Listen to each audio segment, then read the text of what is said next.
So these past 2 weeks, my school has started, and it's a year-round school.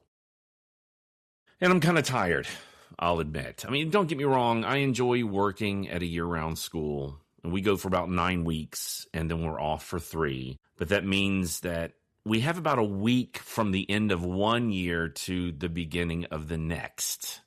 And with all the end of the year finishings from one to all the year, beginnings of the next, it's a lot. If all the teachers out there know everything it takes at the end of the beginning of a school year, and having that summer break can kind of give you that sort of decompression. Year-round schools don't really get that.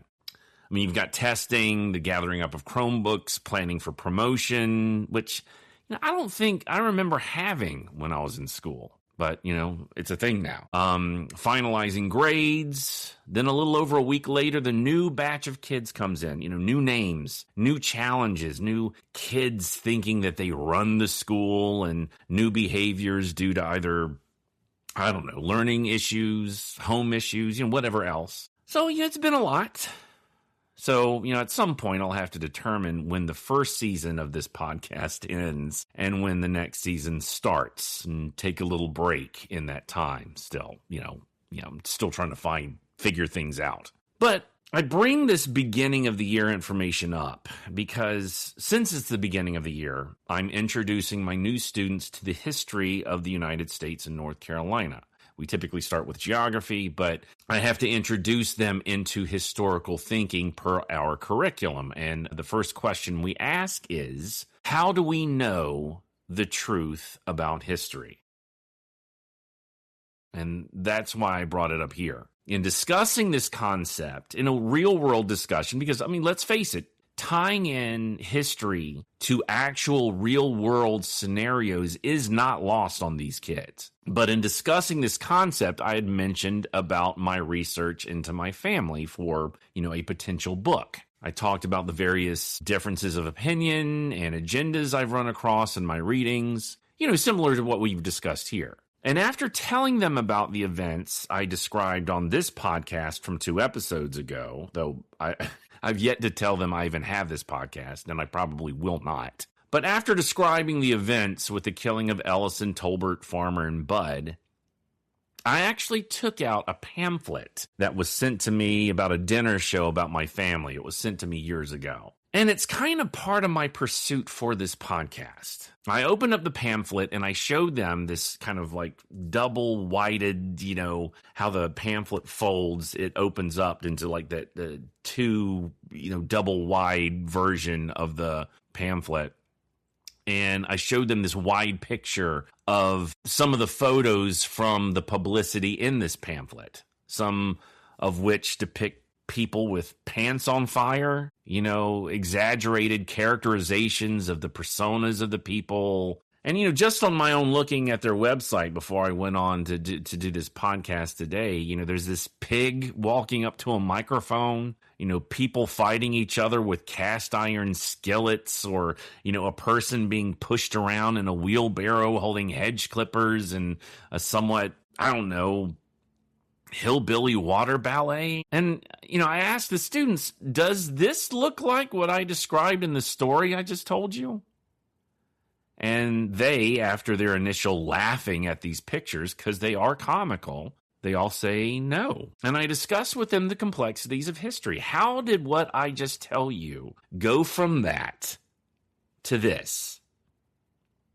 And it makes them stop to think. What can we know about the truth of history? Is this considered historical? It makes them stop to think. It makes me think. Because I'm conflicted about it. Now, I'll just go ahead and call it out. It's the Hatfield and McCoy dinner feud located in Pigeon Forge, Tennessee. If you've never been to Pigeon Forge, it's worth the trip at least once. It's almost like a mountain Las Vegas without the gambling. Google calls this particular dinner feud show a, quote, home-style dinner feast followed by a farcical musical review with dancing and comedy, end quote. during the current season, I suppose, it can run you about $85 a ticket to upwards of $120, depending on what kind of experience you want. And it comes with a dinner of, among other victuals, feud fried chicken, open pit pulled to pieces pork barbecue, smashed mashed taters, Daisy's blue ribbon coleslaw, and Granny's famous specialty dessert. So, my questions repeatedly come up. How did we get from the slaughter of 4 people in Brawls and Retribution to a farcical musical review that serves feudin' fried chicken? I'm not slagging on the business. After all, it's been open since what, 2011? That's what, 15 years? A business doesn't stay open without customers, and it appears as though they even have multiple showings a day in some cases. So people are going to see it. But why exactly? Is this show what people think the feud was about? Is it what they want to think it was about? And, what makes this topic okay for satire? Why wouldn't, say, Jack the Ripper be a funny topic for a dinner show? Or, Anne Frank? Okay, seriously. I'm seriously asking these questions, not because I'm mad or offended. I just want to know what makes this different. Is it because the people are in the mountains and it's just fun to poke fun at? I don't know. But, let me add that my uncle, my dad's youngest brother, went there once, and he thoroughly enjoyed himself. He told them he was a descendant, and he was treated like a celebrity, including apparently having a line set up to have him sign autographs afterward. It's kind of odd. And, of course, he did sit with the Hatfields. And that's the thing, by the way. You can choose which side you want to be part of, which family. And they aren't the only ones. There is, or was, an outdoor drama about the family history also. It treated it with a considerably more serious tone from at least what I've seen. And there was yet another production of it recently that I also heard about on social media. So there are still dramatic interpretations of the events taking place. Some want it to be dramatic, and some want, I guess, singing pigs. I haven't gone. And I'm conflicted about it. Not about not going, but the presentation of the topic. Not that I can't take a good ribbing about myself or enjoy well thought out pot shots about my family, but there's just something about the satire of this that is confusing for me. And maybe it's just only me. I don't know. Anyway, I wanted to share where my mindset is and what I want us to think about as we move forward in this history. We'll definitely have to come back to this, and maybe I'll have to go there. But for now, I'm your host, Jason Hatfield. Welcome to This Famous Vendetta.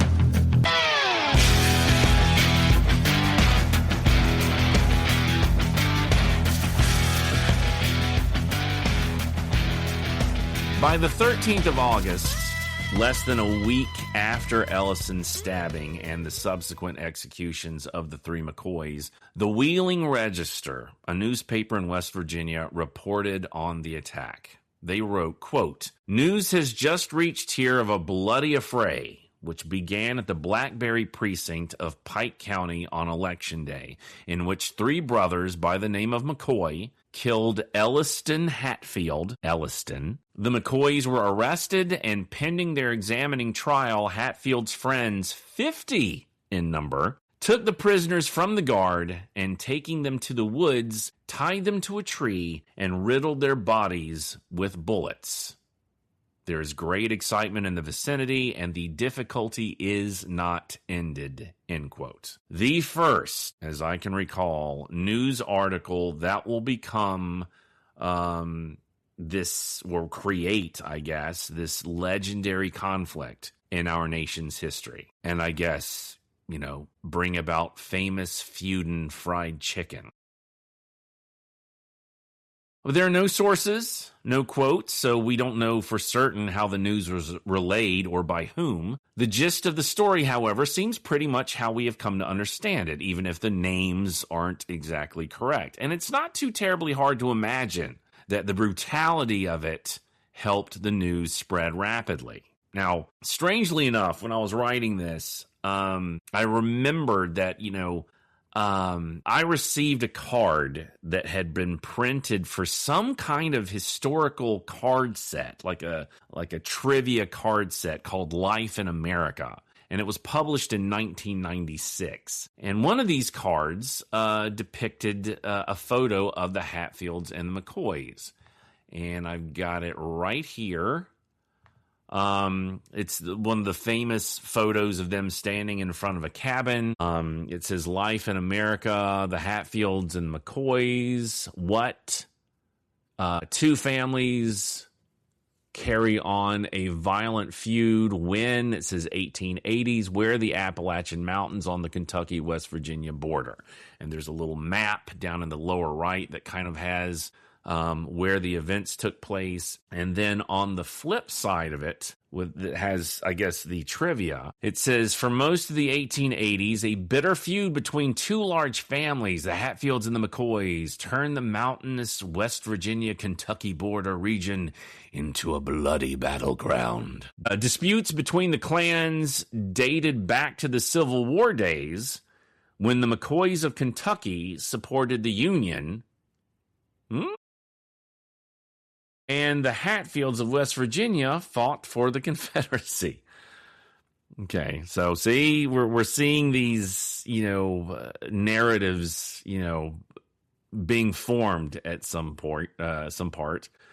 Serious violence erupted in 1882 in an affair that has been compared to the classic tale of Romeo and Juliet. John C. Hatfield tried to elope with Rosanna McCoy. The McCoys stopped the elopement. That sparked a brawl in which Ellison Hatfield, a son of clan leader Devil Anse Hatfield, was shot to death. In retaliation, the Hatfields kidnapped and killed 3 McCoy brothers. So, no. I mean, no. This is already really incorrect. It goes on to say the murders led to continuous backwoods warfare with numerous ambushes and killings. And it goes on, and, we can kind of revisit this, I guess, later. As we've seen by this point, Ellison is not the son of Devil Anse, but, these feelings are out there. Interest is there. And part of what I'm trying to do is correct what I can, if I can. But anyway, back to our history, the deaths and the killings have happened.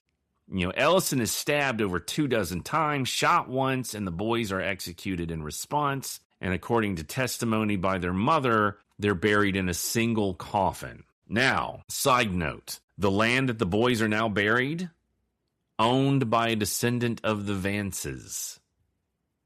Jim Vance, allegedly descendant of those Vances. Yeah.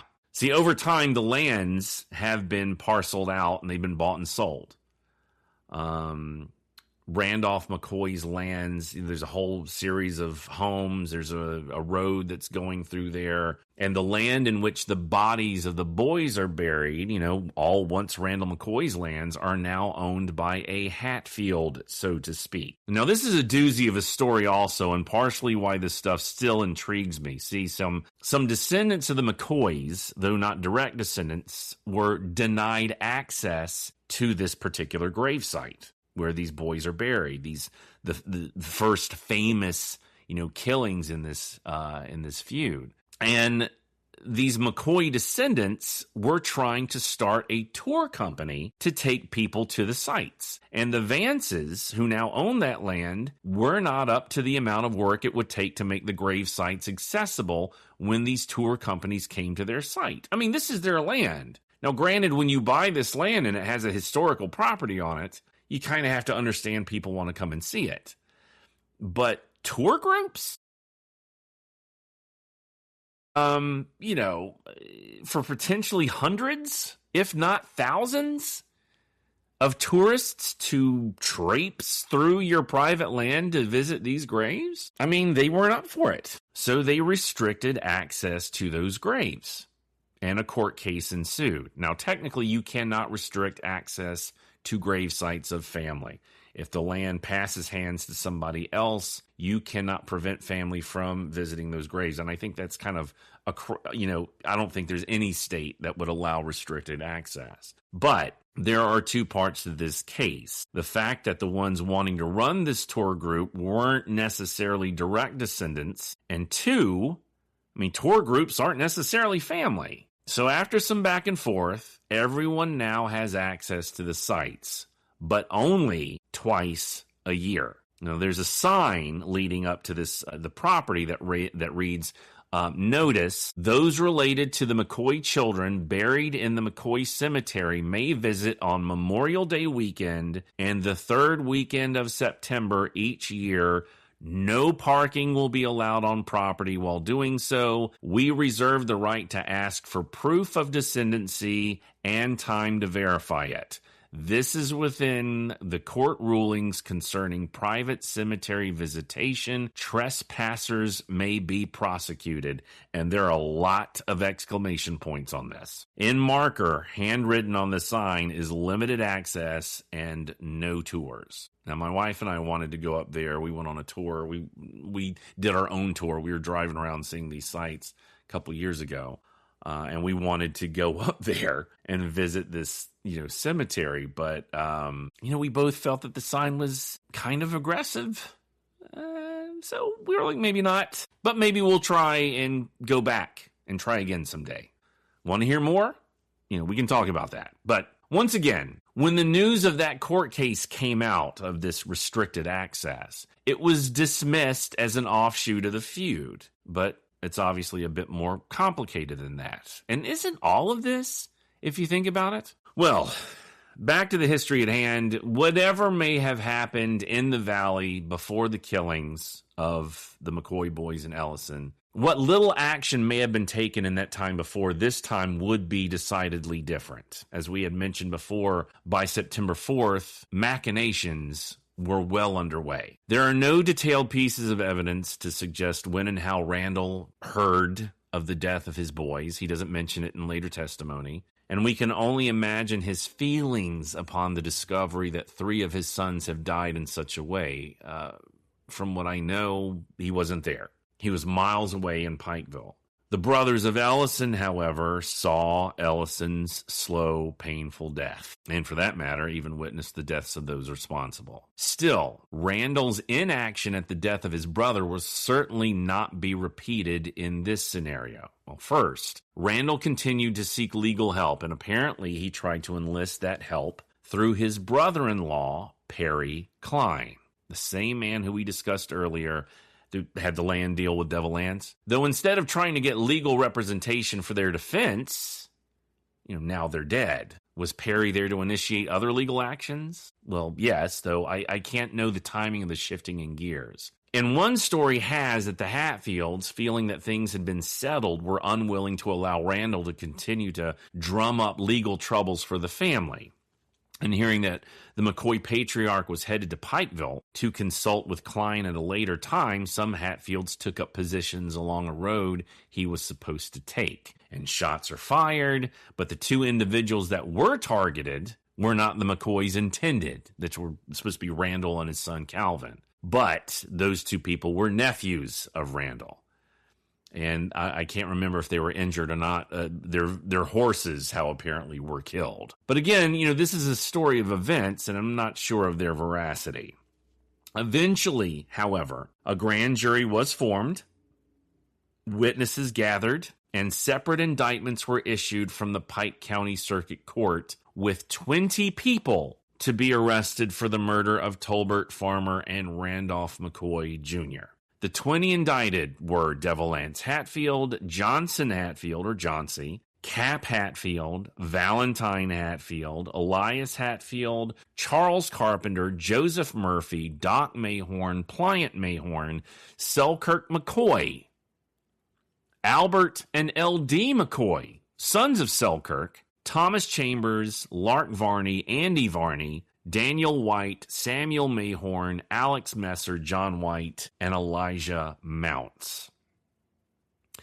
Notice Selkirk's name? And not just his, but his sons?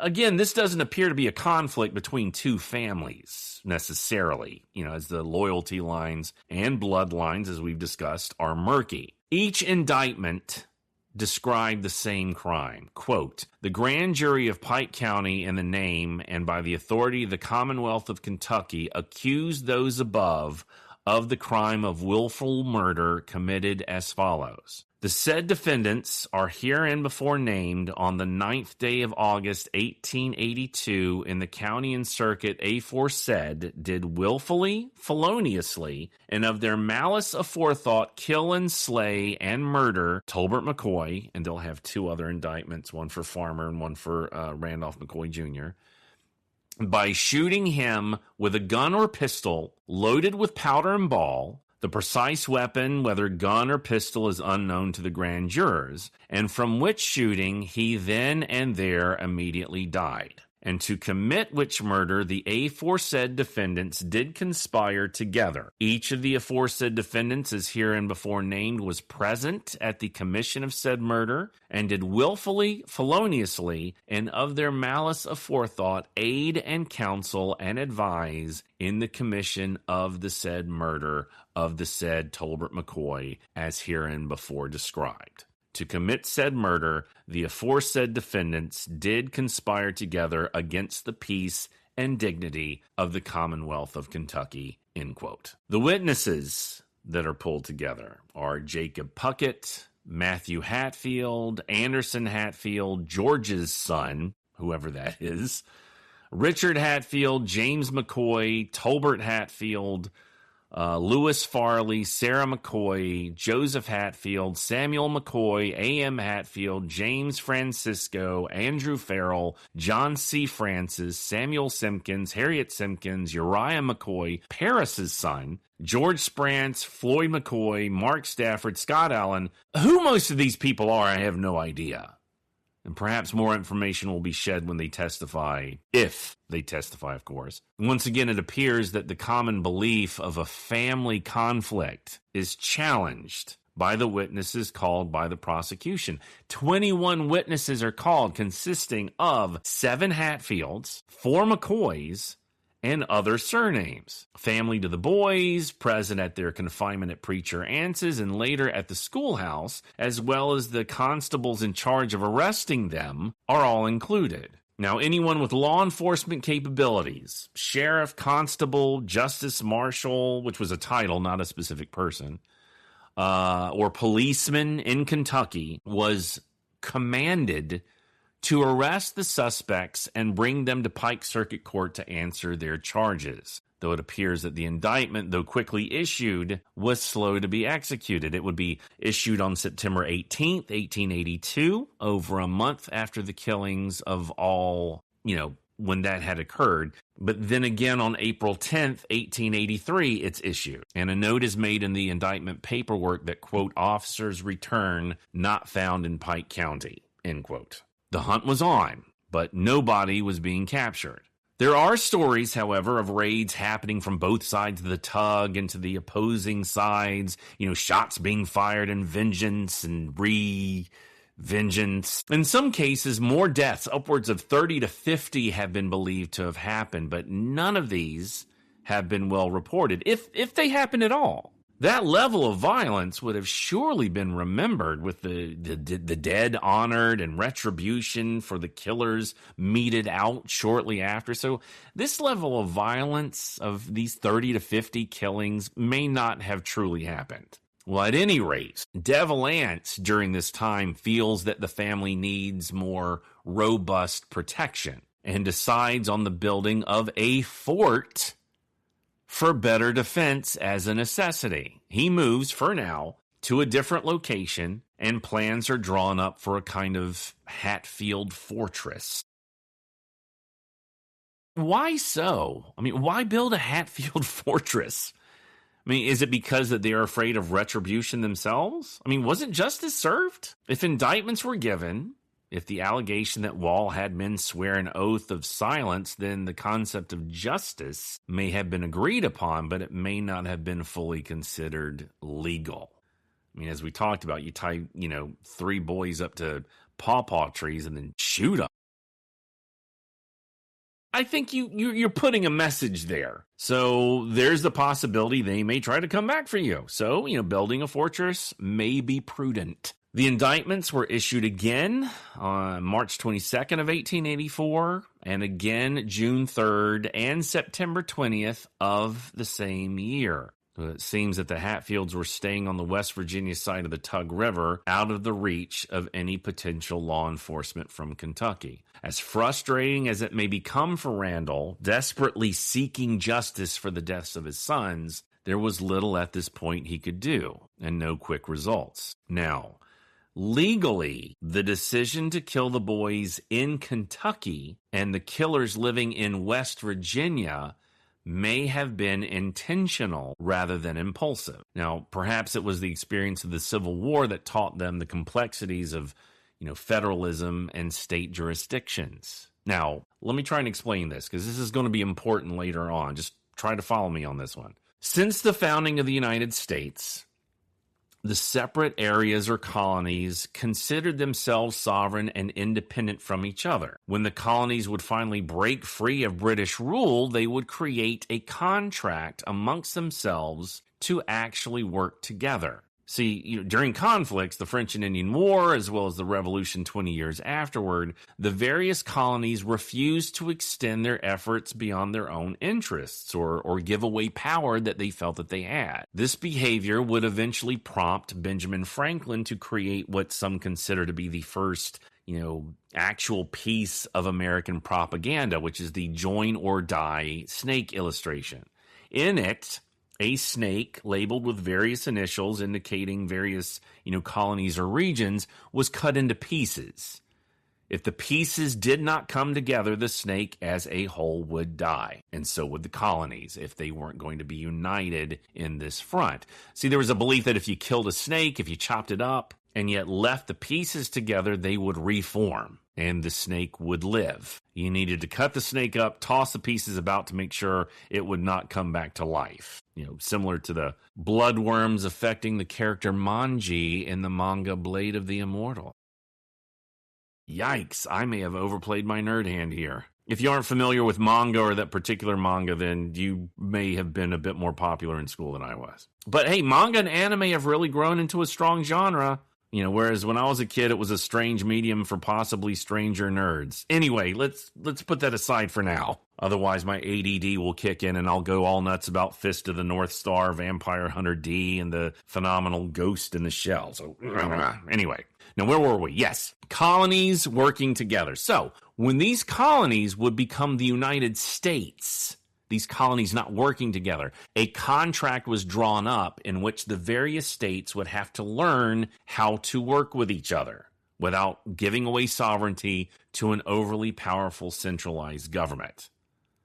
Still, there would have to be a higher power to appeal to if 2 different sovereign equal states had a quarrel.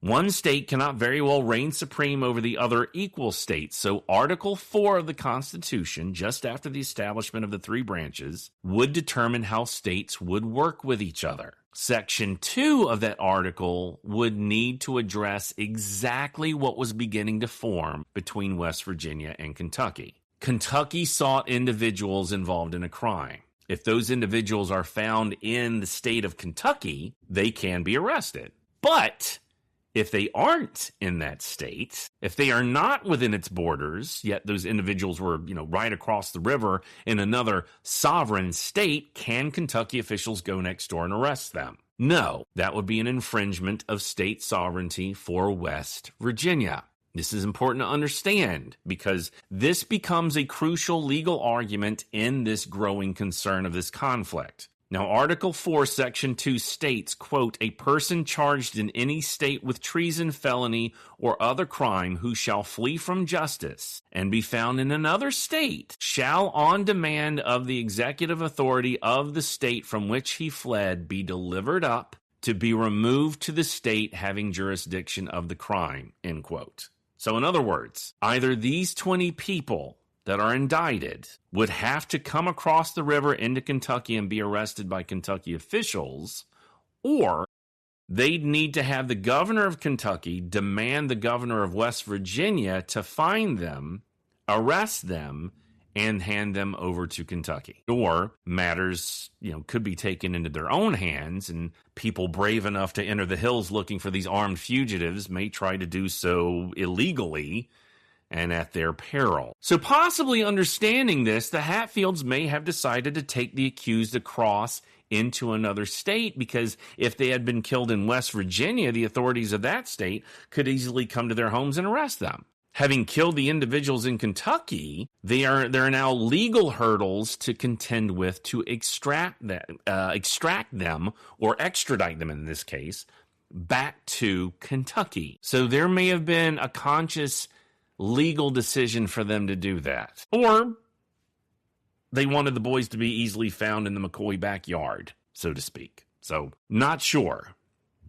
As the indictments were again returned in February of 1885, with the same off not found result, and with the years passing, either people would need to forget this tragedy or act upon it by taking it to the next level, whatever that may be. Well, Randall approaches Perry Klein in Pikeville to push for action. Perhaps, people in West Virginia could look for them and bring them in with the promise of money, thereby placing bounties on the heads of the indicted. We also start to see factions forming. As an attorney, Klein obviously sees a duty to perform. As a relative of Randall, there's an obligation. And, as some have perceived, if he had lost land in a court case, he would potentially see a chance for retribution. But as we've seen, that court case may not have been a land loss, but a sale. So the decision is made. Bounties are issued for their arrest, and so men begin to enter the Tug Valley to collect that bounty. If they are willing to risk it, as one writer writes, quote, "There were too many armed Hatfields to take at that time, even if they were caught by surprise." End quote. Time obviously moves slowly in the mountains, but it seems any actions taken by those individuals seeking to collect on the bounty are ineffective, if any were taken at all. The indictments are issued in September of 1882, and coming up on 3 years later, no arrests have been made. Nobody is found. Were officers simply looking in their constitutionally allowed locations, or were people crossing the tug? In either case, either the Hatfields are that good at evasion, or nobody's looking that hard. But there aren't only factions forming on what could be perceived as the McCoy side, but also on the Hatfield side. And that concerns John C. Hatfield and his wife, Nancy McCoy. The Hatfields appear to feel that justice was served, but the McCoys feel like murder needs to be addressed, and so it will continue. And we have to stop there for today. Thank you again for joining us on this famous vendetta. Give us a like, subscribe, rate, and comment. Find us on social media. We're there. Let us know how we're doing, and send us any questions you may have. Sometimes I talk and may take for granted you know what I'm talking about. Maybe we would need a future episode to clarify questions. We'd love to do that, so reach out. Thank you all again. Now go out there and make history in a good way. See you next time.